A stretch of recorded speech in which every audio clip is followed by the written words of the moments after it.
again, thank you. And each of you have reached a very important milestone in your academic journey. And I want to say congratulations to all of you. Thank you. You will be graduating from Howard University in a couple of weeks exactly. And I know how it feels because I'm also a Howard graduate. So again, congratulations. Okay. Thank you. And let's begin with a short introduction. Just tell us your name, the department you're graduating from, what your major is, and what your role at Moorland was. Okay? We'll start from left, going that way. Well, my name is Camille Ross. I'm a senior history major from Philadelphia, Pennsylvania. I've been working in the library division since May 25th of 2023, which was actually the birthday of Dorothy Porter Wesley. So I like to, it's a little fun fact. Okay. And what degree will you be receiving? I'll be receiving a Bachelor of the Arts in History. Okay. Congratulations. Okay. Hello, my name is Joseph Sturgeon. I am a graduating senior history major, Caribbean Studies minor from Fort Lauderdale, Florida, by the way of Omaha, Nebraska. And since August 2022, I believe, I've been working in the Black Press Archives as an undergraduate scanning technician. Thank you. Okay. Hello, my name is Solomon Brooks. I'm a graduating senior history major, philosophy minor from Baltimore, Maryland.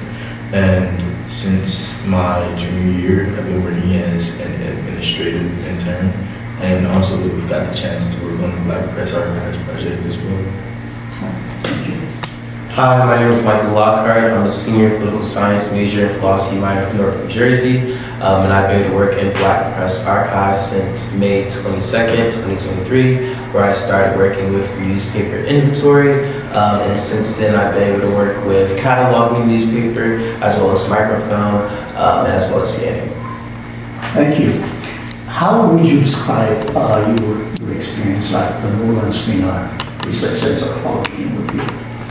I think my experience has been very fulfilling just because I had initially got my start based off hearing about my friends' experience. And I was kind of reluctant just because it didn't have an actual connection to what I eventually want to do, which is a career in law.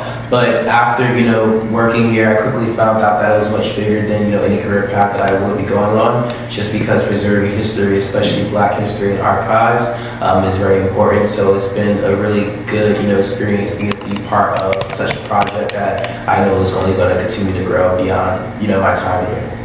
Thank you. Okay.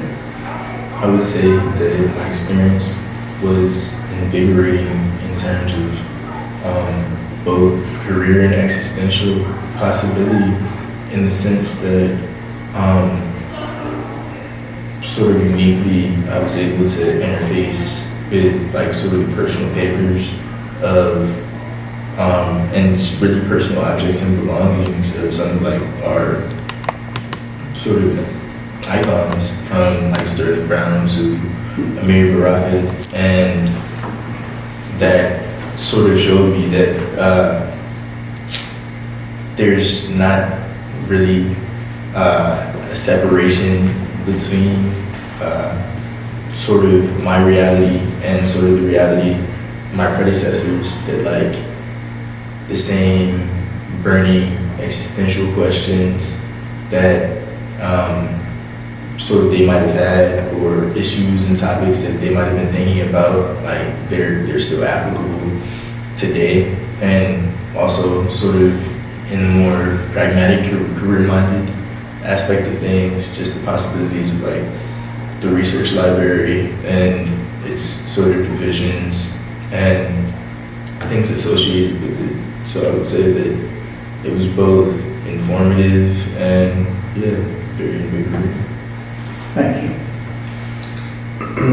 So before even matriculating at Howard University, just as an incoming freshman in high school, I had known I wanted to work at the Moorland-Spingarn Research Center. Of course, our freshman year was virtual, so that didn't happen. Sophomore year, the university didn't grant me work study, so I couldn't work here. So once I was able to join the Black Press Archives and working at Moorland. That kind of felt like a dream come true in a sense. And I feel that I've had a pretty unique experience working at the Black Press Archives because I believe I was the second student interviewed and like one of the first undergraduate students to work on a project.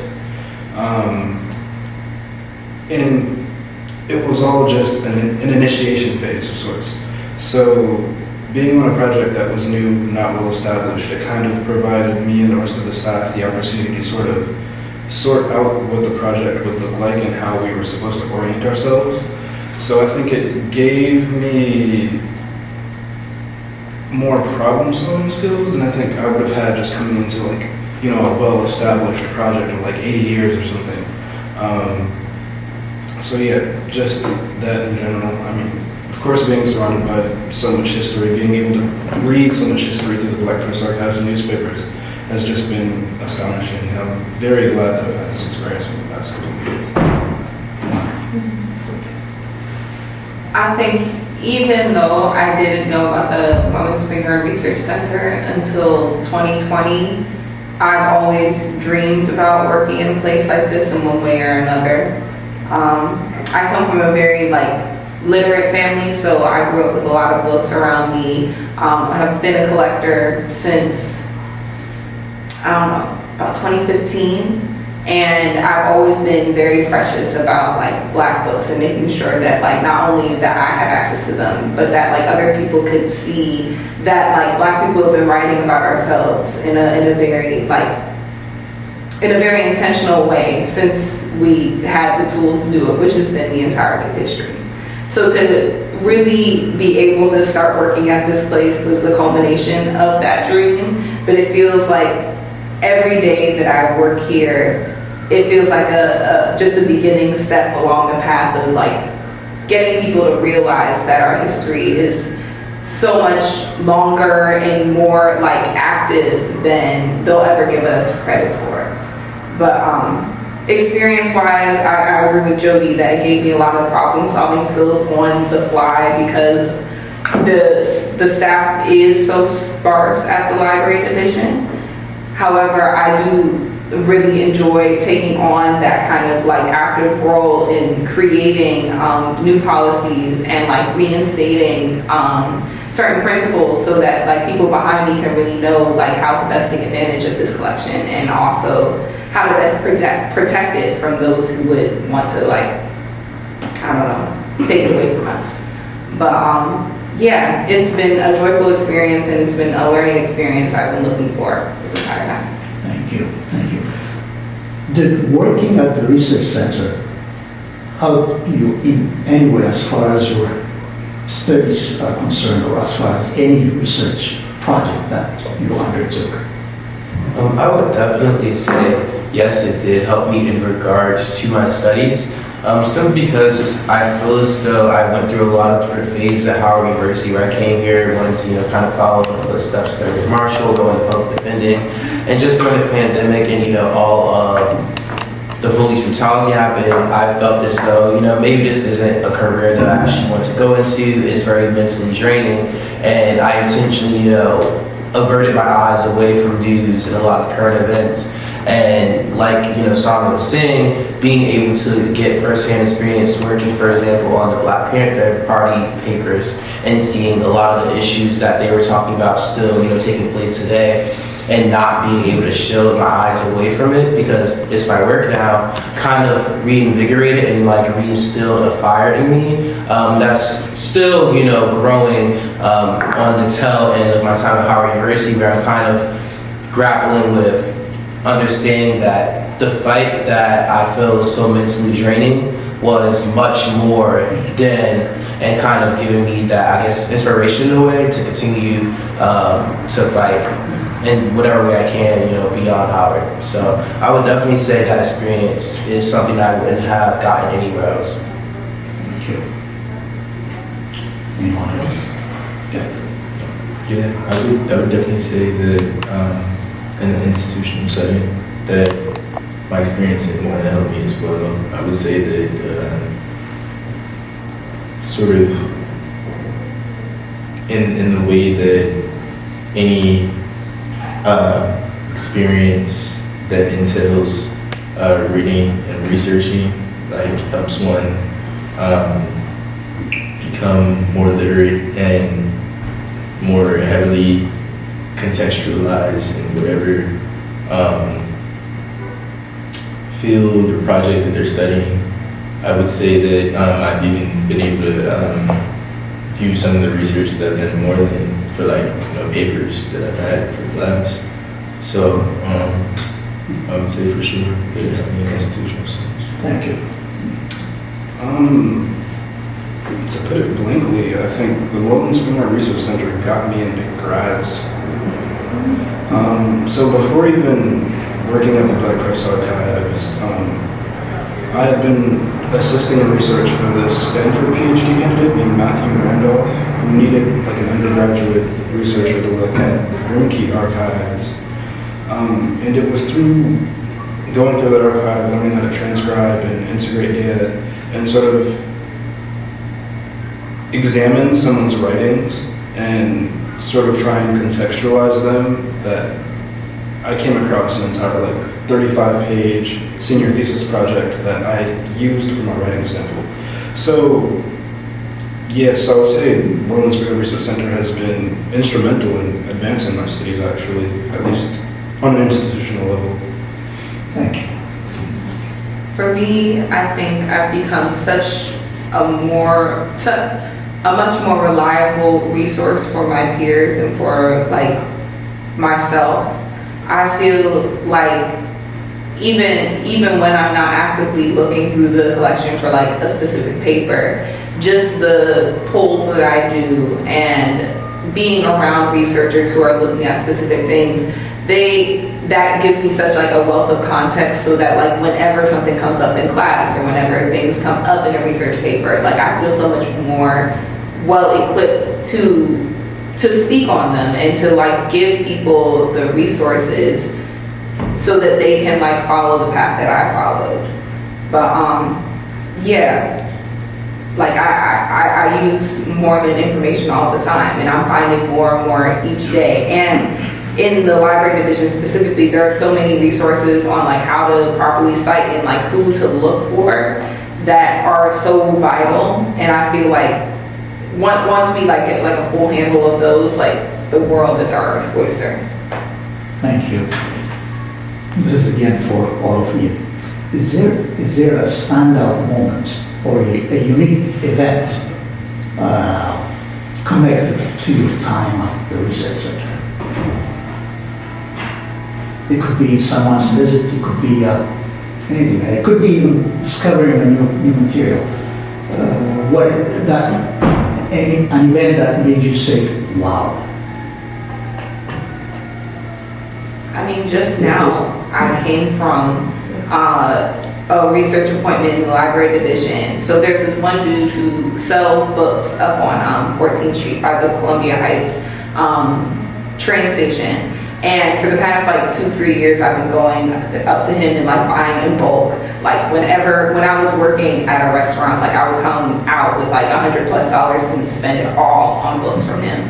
And I had fallen out of contact with him because of how cold it's been this winter. And he's getting up there in age, he's having his house renovated, and I just haven't seen him in a while. So last week he came in just by happenstance and was looking for prints of Lois Madeline Jones's illustrations, because he has engraving, the actual engraved thing that you use to print those, he has copies of those. So he was looking for where they were published, and we were able to have a long conversation today because I was able to find 2 of the books that she illustrated for, and he was like, oh, I have this one and I have that one, and oh, I have to make sure I'm very protective because these are very well detailed. And what Dr. Jones is just a wonderful artist, so seeing the way that he was analyzing and oh, I know that I have this one because of the way that she did the stars in this print. I don't know, it's one of several magical moments where the people that I've been able to connect to in the city come here, and they're just blown away by just the fact that we have certain things, given their rarity and given their preciousness and pricelessness. So. Thank you. Any? I would say one specific was when I was inventorying Sterling A. Brown's personal books that he donated, and there was a pamphlet which was like filled with his students honoring him, and seeing sort of names such as like Kwame Ture in there, and Amiri Baraka, A.B. Spellman, just sort of showed me sort of the importance of this institution to like Black people's entire, well, maybe not the institution, at the very least, the professors of this institution, and sort of education and literacy, and its import in our whole political existential thrust in this entire, like, the entirety, the thrust of this country. So, yeah, just moments like that where, like, you can sort of make the connections to, like, discrete moment integrated into a more long view distal tradition.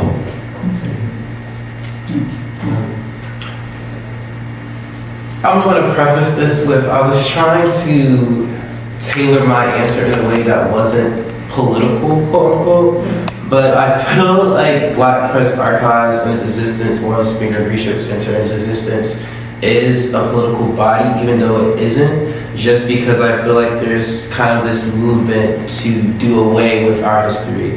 And I feel as though the fact that, you know, we're on the beginning stages of digitizing all the archives that, you know, remain here is such an important thing. And I say all that to say, the standout moment, I guess, for me would once again be when I was working on the Black Panther Party papers, and I was able to see kind of the list of everything they were fighting for. Because regardless of if I or anyone agrees or disagrees with their policy standpoints, they're very organized in what they were fighting for. And seeing things like their stance, you know, on abortion, you know, education, you know, financial stability, and just to name a few, and all of those things are things that currently are still topics of conversation. And for me, you know, I didn't necessarily agree with all of their points, but I feel like that one moment kind of made me question, how do we as a community now in 2024 move forward? And I feel like I said, you know, one way to move forward is this right here as Black Press Archives, Moorland-Spingarn, making sure we're preserving our history, making sure it's accessible for everyone else. But all the other issues that they were talking about that are still applicable to this day, it can kind of feel, I don't know quite the word, but it can feel like an uphill battle, because it's like, well, if they were still talking about it then, we're still talking about it now, and we're not even as organized now as they were then, where do we go from here? So I feel like that would probably be the standout moment for me. I feel like my standout moment is just the International Black Writers Festival every time it happens. I mean, I feel like if you're a person that's very into reading, no matter what kind of material it is, if you're a Black person interested in reading at least, me and my friends joked that it was at WrestleMania. Like, just coming there and even being able to see like all of these emerging scholars from around the globe. Like, I personally met Dr. Vincent Brown and Dr. Mika Makalani. Monique Badassi was there. Just several excellent, acclaimed writers, historians, creatives. It was just incredible each time. So. Thank you. Another question. Can you think of any change or adjustment that Moorland's administration can implement to make the scholars program better, or to make the experience of students more rewarding? Any suggestion that you may extend would be very helpful to improve this program for the future scholars, right? Okay. Anyone can start. I think having a dedicated, like, undergraduate worker, like contact person might be the way to go, because I feel like because it's so much in its early stages, there were a lot of policies that, at least for library division, that weren't entirely clear.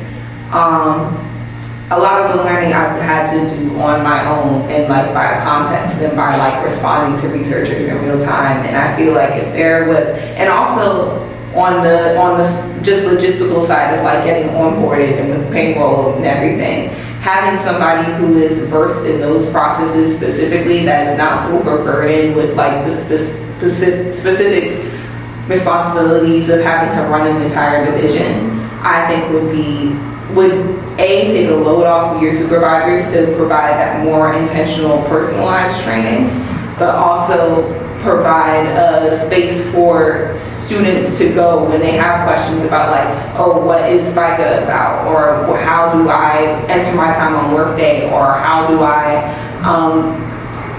go about like balancing my reading group shifts with actually doing work? And how do I like account for the difference in time and things like that? Thank you. Any other questions? From the Black Press like division, I don't have any suggestions, to be honest. Like, I feel as though from my experience, it couldn't have been any better. And it was actually more rewarding than I would have imagined it being initially, to be honest. So.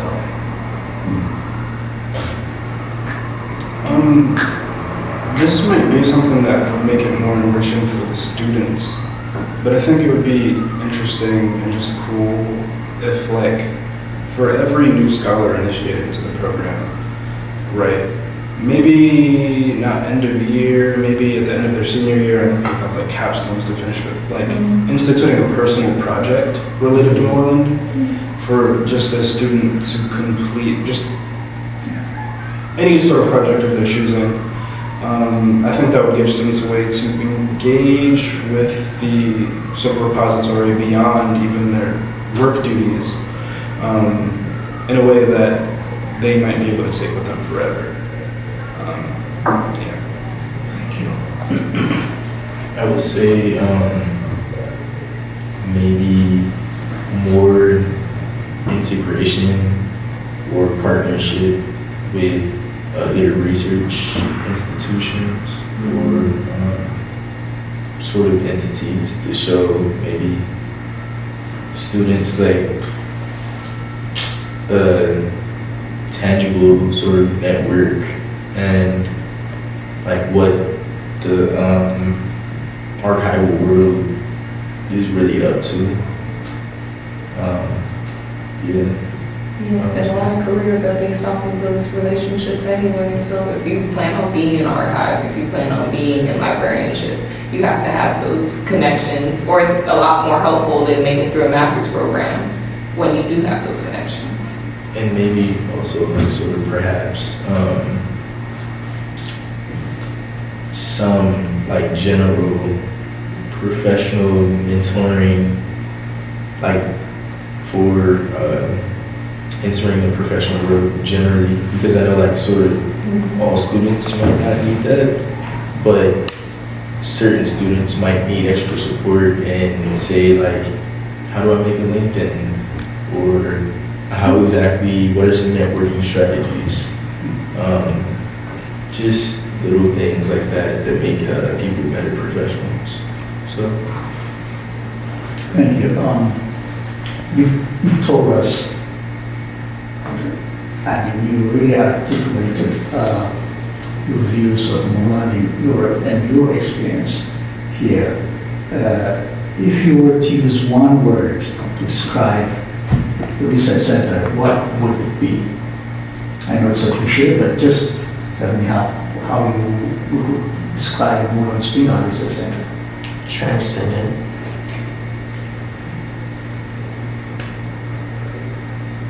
Anyone can do it. Yeah, just one word. Invaluable. Okay. Memorable. Thank you so much. And finally, any future plans and any plans after graduation? What is the graduate school or if you would like to share, because we would like to know, and we want to keep connected with you.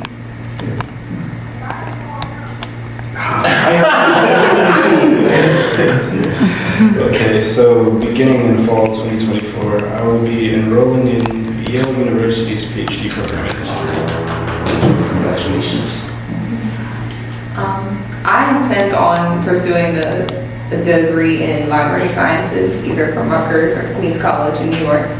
I do plan on taking a gap year to travel and go to the National Conference of African American Libraries in the meantime. And if y'all will have me for the summer, I plan on being here. We'll be happy to have you. I plan on taking the gap year following graduation, and in that gap year, I just plan on preparing for the LSAT and getting some work experience, and I'll be applying for law school next fall. I plan on taking a gap year as well, and we'll be pursuing graduate studies after that.